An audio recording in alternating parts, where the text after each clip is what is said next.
Assalamualaikum warahmatullahi wabarakatuh. Salam Kukar Pintar. Apa kabar sahabat Kukar Pintar? Anak-anak yang sangat ibu sayangi. Mudah-mudahan anak-anak dimanapun kalian berada selalu dalam keadaan sehat ya.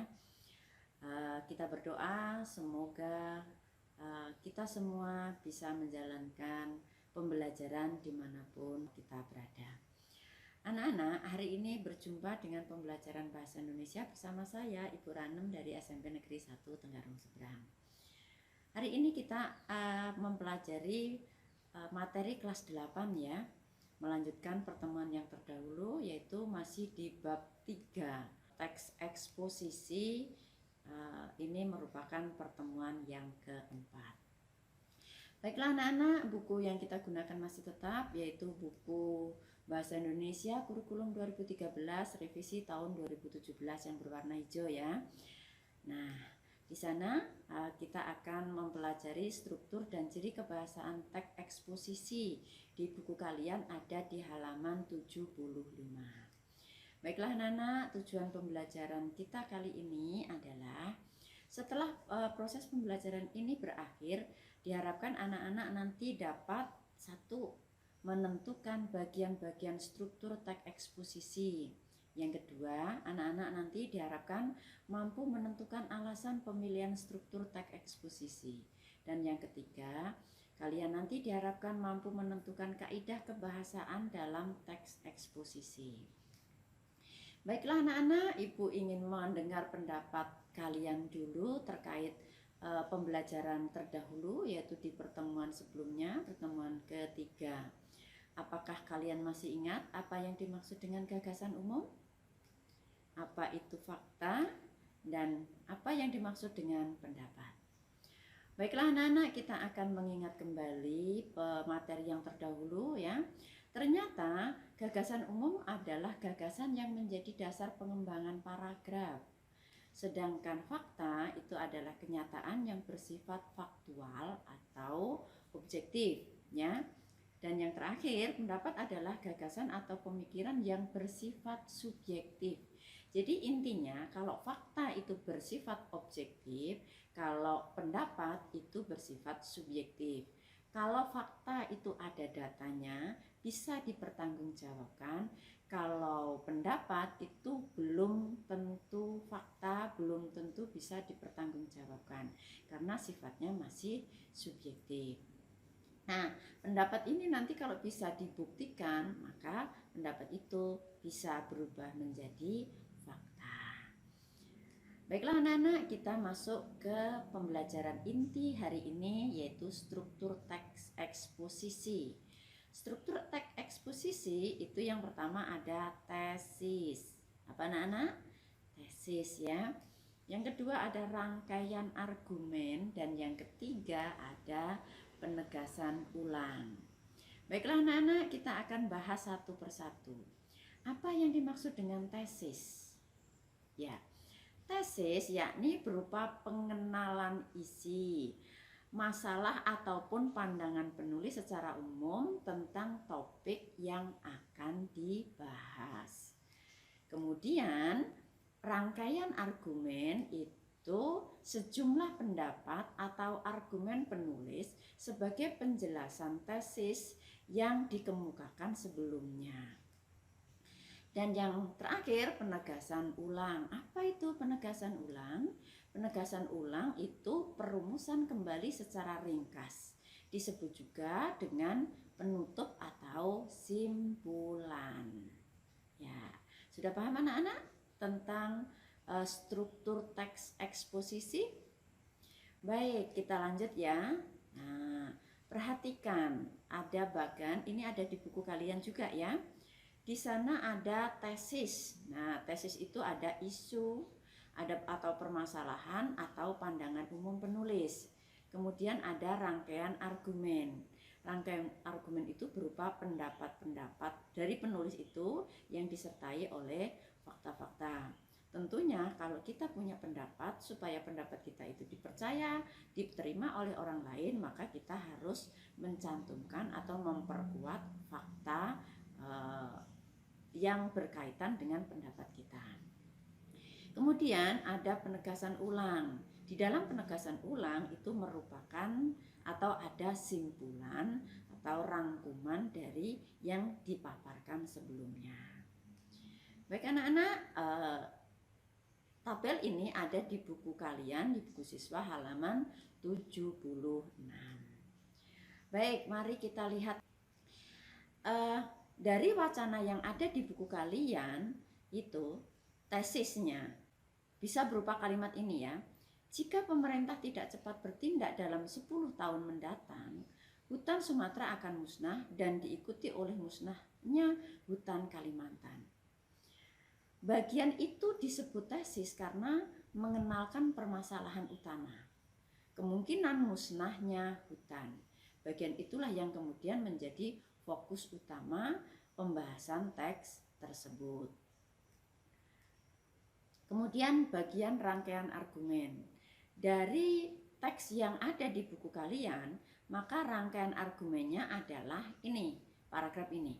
Pengelolaan hutan tidak menunjukkan adanya tanda-tanda perbaikan dibanding tahun sebelumnya. Kebakaran hutan masih terus terjadi. Penebangan liar semakin meningkat. Diperburuk lagi dengan rencana pembukaan lahan hutan lindung bagi pertambangan. Keadaan tersebut jelas menambah suram nasib hutan.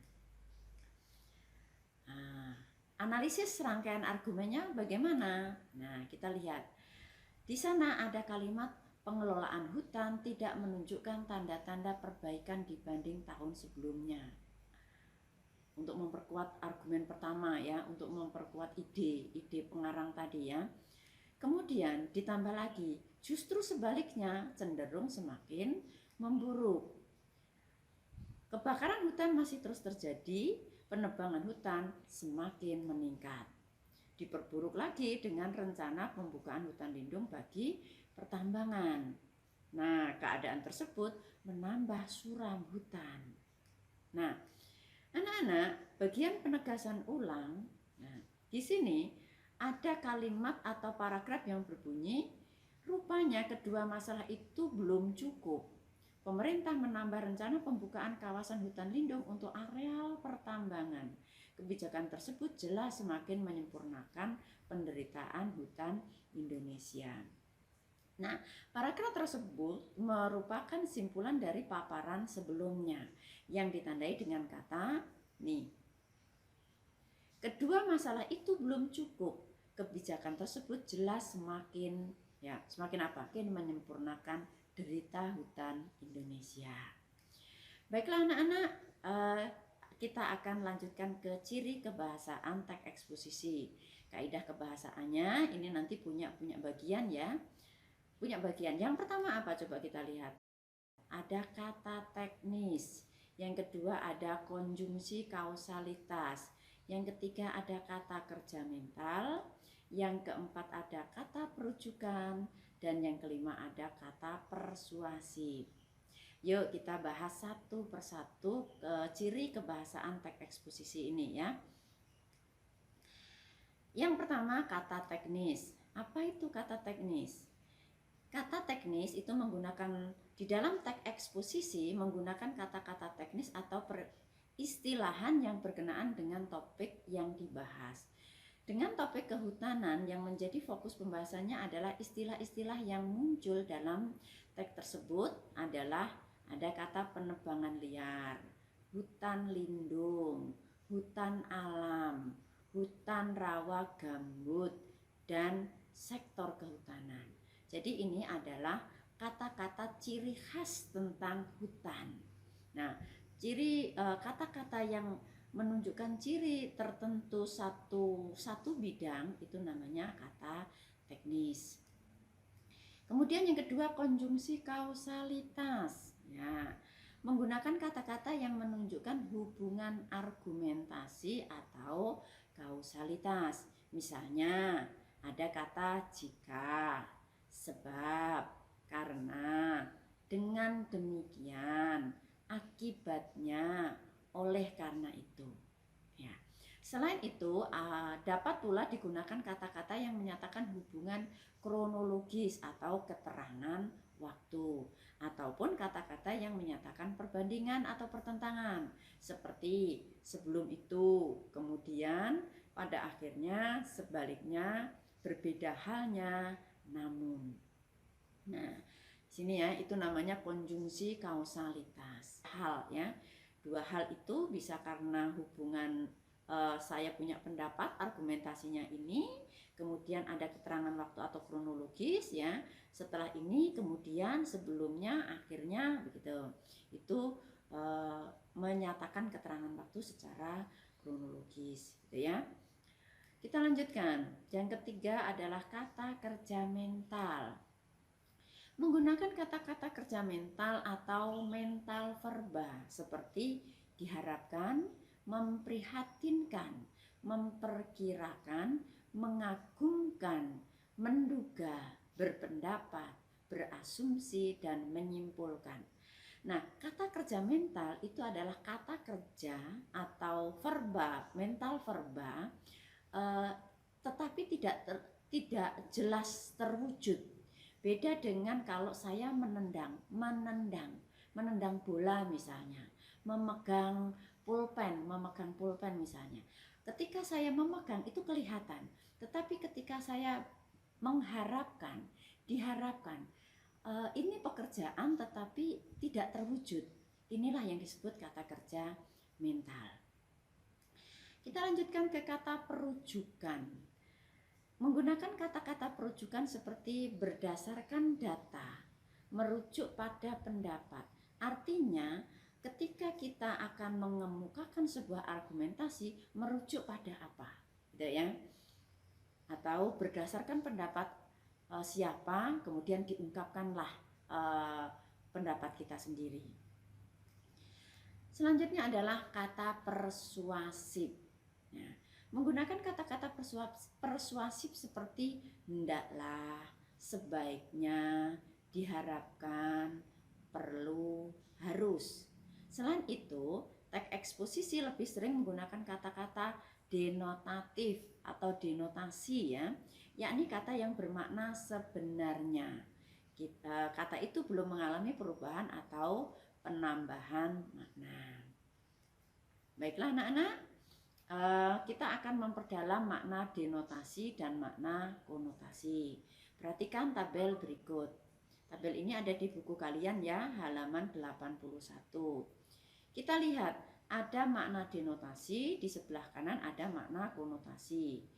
Yang A, kebakaran hutan masih terus terjadi, penebangan liar semakin meningkat. Ini kata-kata denotasi ya. Kata konotasinya apa?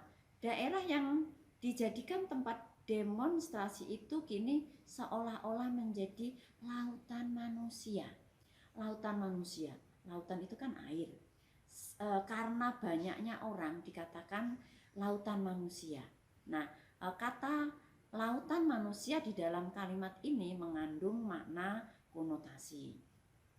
Kemudian di bagian B, makna denotasi ya, ada dalam kalimat kondisi demikian mengakibatkan semakin merajalela penebangan liar.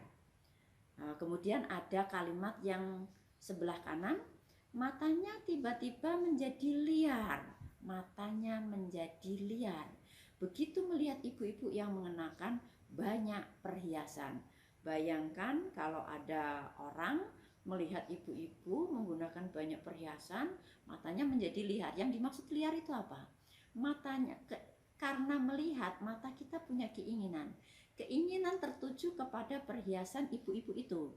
Nah, akhirnya muncul niat ingin memiliki, niat ingin mengambil, niat iri misalnya. Nah, di situ dikatakan dengan kata matanya tiba-tiba menjadi liar, gitu ya. Itu adalah makna konotasi. Paham anak-anak ya? Ya, baiklah. Kita lanjutkan ke penugasan. Anak-anak, setelah anak-anak tadi memahami materi tentang struktur teks eksposisi, ciri-ciri kaidah kebahasaan teks eksposisi, kemudian ada analisis sampai ke analisis makna konotasi dan denotasi, sekarang ada penugasan. Penugasan yang pertama, perhatikan. Bacalah teks introspeksi diri di Hari Pahlawan pada buku kalian halaman 77 sampai 79. Tentukan bagian tesis, rangkaian argumen, dan penegasan ulang.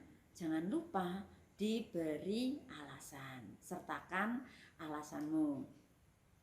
Gunakan format LKPD 34A untuk mengerjakan tugas ini. Mana LKPD-nya? Ini ya. Kita lihat dulu, ini LKPD-nya. Tuliskan nama, kelas, tanggal mengerjakan itu tanggal berapa gitu ya. Nah, di sini kalian disuruh membaca ini ya, membaca wacana di halaman ini, kemudian kerjakan dengan panduan ini. Kalian lihat ada berapa paragraf di wacana itu, kemudian nanti tesis itu paragraf keberapa. Misalnya tesisnya paragraf ke-1, rangkaian argumentasinya di paragraf kedua, kemudian penegasan ulangnya di paragraf ke-3 misalnya ya. Paham ya anak-anak? Kita akan lanjutkan. Tugas yang kedua atau penugasan yang kedua adalah ini. Bacalah teks pada halaman 83. Tentukan ciri kebahasaan teks tersebut. Gunakan format LKPD 3.4B untuk mengerjakannya. Formatnya mana? Ini. Nah, ini nanti ya, ini ya. Kata-katanya ini ya. Oke. Berdasarkan pengamatan kalian, carilah kata teknis, konjungsi kausalitas, dan seterusnya sampai simpulan. Jadi ada dua ya anak-anak tugasnya. Yang pertama menganalisis struktur teks, yang kedua menganalisis ciri kebahasaan. Nah anak-anak, terakhir nanti kalian akan membuat mind mapping. Nah, berdasarkan pembahasan materi hari ini, lengkapi peta konsep berikut. Nah, ini peta konsepnya ya. Teks eksposisi. Nah, pada pembahasan hari ini ada dua bagian. Yang pertama struktur teks, yang kedua kaidah kebahasaan. Tulislah struktur teks yang di bagian ini, kemudian tulislah kaidah kebahasaannya di bagian ini. Mudah kan? Apakah formatnya boleh berubah dari format yang disajikan? Boleh. Artinya anak-anak boleh berkreasi membuat mind mapping. Yang penting dari mind mapping itu anak-anak memahami materi yang kita bahas hari ini. Setelah mind mappingnya jadi, anak-anak nanti presentasi ya. Presentasinya kepada siapa? Kepada orang-orang yang terdekat. Ya, anak-anak, saya rasa cukup sampai di sini pembelajaran kita hari ini. Mari kita terus berharap dan berdoa semoga kita selalu dalam keadaan sehat. Anak-anak terus belajar, terus semangat dimanapun anak-anak berada. Terima kasih. Kurang lebihnya sekali lagi mohon maaf. Billahi taufik wal hidayah. Wassalamualaikum warahmatullahi wabarakatuh. Salam Kukar Pintar.